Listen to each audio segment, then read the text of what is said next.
11 years ago, Jim Parsons' Sheldon unknowingly mocked young Sheldon in The Big Bang Theory, and the scene makes me cringe now knowing how successful the prequel became. Almost 6 years since The Big Bang Theory ended, it remains relevant thanks to its spin-offs, not to mention its streaming dominance. In 2024, Chuck Lorre and Bill Prade's sitcom was the most binged show on streaming, averaging 265.5 episodes per viewer on its main platform Max. While it is an easy watch, some standout moments are now more interesting, considering everything that has happened since it wrapped. It's worth noting that CBS was only forced to cancel The Big Bang Theory because Jim Parsons decided to leave. Recognizing the importance of Sheldon in its storytelling, everyone decided it was best to end it with a complete ensemble. The franchise thrived after thanks to young Sheldon, an origin story for the socially inept genius. The shows only overlapped for 2 years, with the idea of the prequel not materializing until 2016, a year before the show premiered. A couple of years prior, however, Parsons' character managed to mock the spin-off, and I can't help but cringe when rewatching it. Sheldon insulted young Sheldon when watching NCIS in The Big Bang Theory. Prequels are important, Sheldon.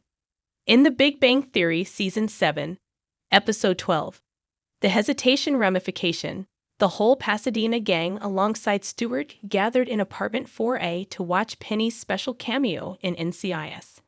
Ahead of the actual scene, Sheldon started fuzzing about not being comfortable with simply watching a scene without any context of the previous episodes of the series. Amy leveled with her boyfriend and put things into perspective by saying that he should think of the past outings as the prequels, and somehow that eased Sheldon's concerns and settled him long enough to wait for Penny's supposed cameo. As someone who was never shy about his opinion, Amy's explanation working on Sheldon means that he actually believed her. The problem is that, retroactively, this also poked fun at young Sheldon's existence, which was technically a prequel.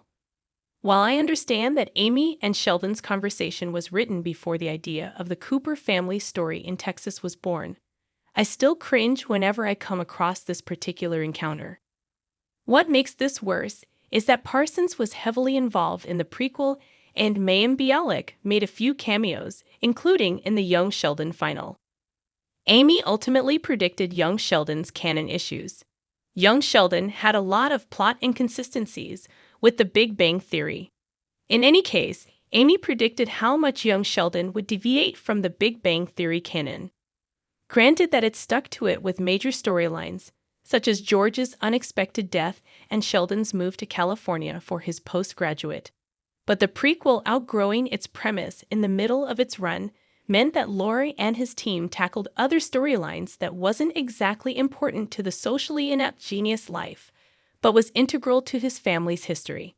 Overall, despite The Big Bang Theory and young Sheldon loose connections, the great news is that both shows can be enjoyed together or separately.